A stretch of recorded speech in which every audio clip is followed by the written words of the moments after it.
A slave master is the owner of those he or she enslaved, and that a slave's daily duty was commonly rather known as a laborer for his or her owner or slave master.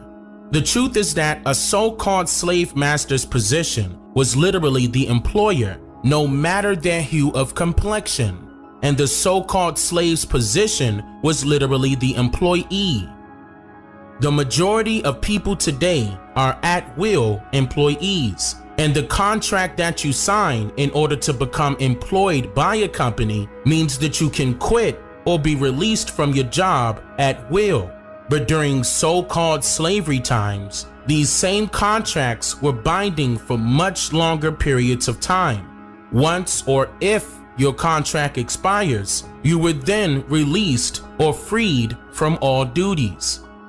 So, when you hear the story of a person escaping via the Underground Railroad, this was a person that was attempting to leave their job before the expiration of their binding contracts, if they had one.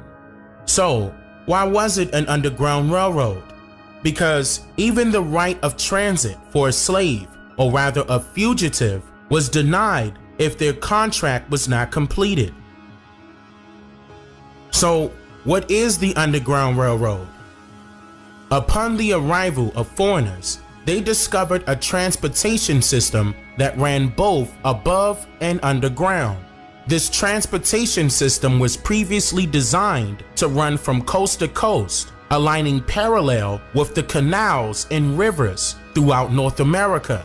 The expansiveness of these ancient railway structures was so great in numbers that it was very difficult for any foreigner to even attempt to regulate them all during this time period and even the days of so-called slavery.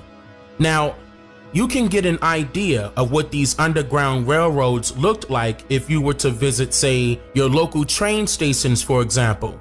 Upon close examination, you will notice that there are usually 2 to 3 sets of tracks, in which one set typically includes a left side track and a right side track.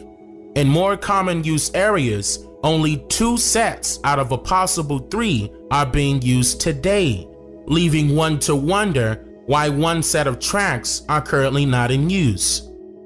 According to the routes that are displayed on the maps of the Underground Railroads, they directly correlate with the same routes of service that are still being used today, and even with some of the much older railway destinations that has since been removed, and also with portions of the railway